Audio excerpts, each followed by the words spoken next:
I'm Seb Hembes from Bloomberg New Energy Finance here in Paris, COP21 at the Climate Summit for Local Leaders. And I'm joined by two very special guests, Terry Tamminen, the co-founder of the R20 Regions of Climate Action, and Angel Xu, who's an associate professor of environmental studies at Yale NUS. Welcome both of you. And I believe you both have a special report that you're launching at COP, and we're going to talk about that today. So what have we got?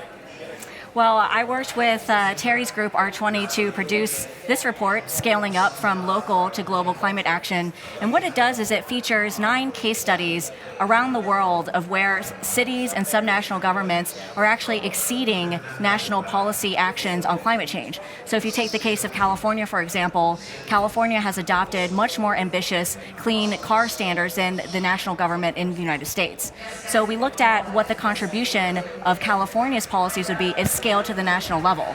And we have other examples around the world, including China, India, Brazil, Germany, British Columbia and Canada, and also Algeria. And so when we aggregate all of this scaled up activity globally, what we find is that all of these subnational governments are contributing about 1 gigaton, so closing the 2020 emissions gap by about 1/10.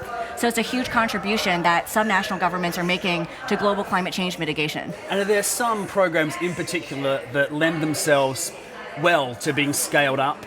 And what are they? What might we expect as time goes on to see at a national level that is currently being piloted or rolled out at a state or a subnational level? That's a great question. So some of the policy measures, like in British Columbia, they've adopted a carbon tax.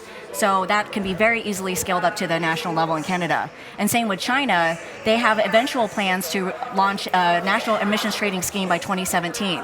But they've started regionally and locally first with 7 emissions trading pilots. So you looked at one, Shenzhen, which actually has been prominently featured here at COP21 to see how it's doing and when it scales up to the national level, what its contribution will be to China's climate pledges for 2020.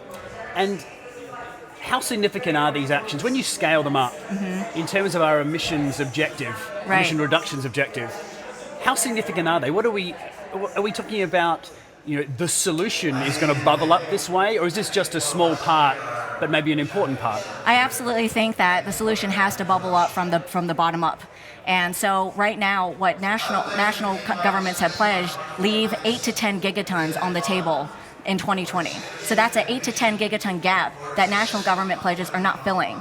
And so with these subnational actions, we can actually narrow that gap by about 1/10. Terry, let's turn to you. You've got a report as well, but it's all about finance. Tell us about it. Well, exactly. And this one is called Climate Finance, a Status Report and Action Plan.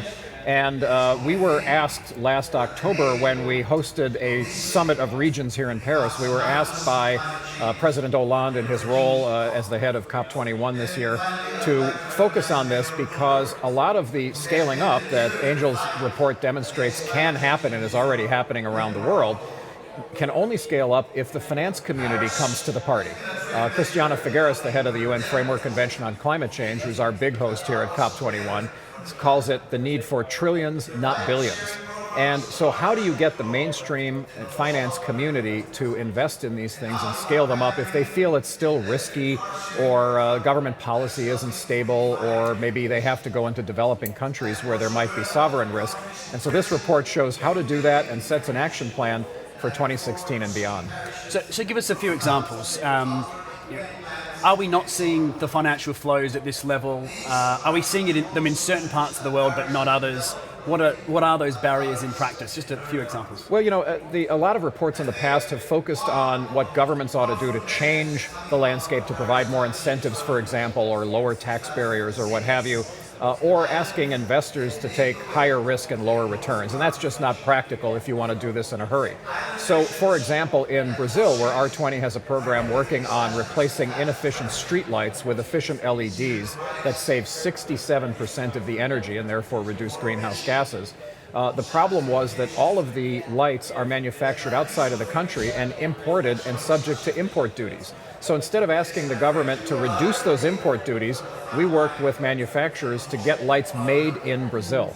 And then we worked with the local utility to get them certified so that the cities would know that if they bought the lights, they would actually last 10 or 15 years. And then we worked with the Brazilian National Development Bank and Eletrobras, the big utility, to come up with a special purpose finance vehicle so cities could borrow the money, replace all of their lights, and pay it back from the measured savings. So if an intermediary like R20 had not gotten in the middle, there would never have been that big financial opportunity, which now, for about $1.5 million streetlights in our first 13 cities, is almost $500 million. So this is not small, but you can't scale up to that size without de-risking it and demystifying it for the manufacturers, the policymakers, and the investors. And what role, do cities who are already going down this path, who have removed some of these barriers and have success, what role can they play? And it seems like there's a lot of networking going on and information sharing from scaling up in terms of measures to in terms of finance. How important is that? I think it's absolutely critical. So how policies and ideas and best practices get diffused is when people come together in these networks and can actually share some of these ideas and some of the successes and some of the failures that everyone can learn from. So yeah, I think summits like this, the one we're at today, are absolutely critical to making that happen. And I would add, for example, Los Angeles, Mayor Garcetti is here right now. The city of Los Angeles started replacing their streetlights, just to compare to that example I gave for Brazil, back in 2008 with LEDs, when the technology was very expensive and somewhat experimental, and honestly, the lights burned out. I live in Los Angeles. I can tell you they didn't all perform the way they should. But from those lessons learned, we now are able to then take that to places like Brazil and help them get the right technology at the right price, and then help investors be comfortable to invest in those opportunities. Terry Tamminen, Angel Hsu, thank you both so much for joining us. We're out of time. We'll hold up our reports one more time. Those you are the can reports to download read, them people. at the R20 website, which is www.regions20.org. You heard it there. Go and get these reports. I'm sure they're a great read. Thanks again for joining us. It's been great. Thank you. Our pleasure. Cheers.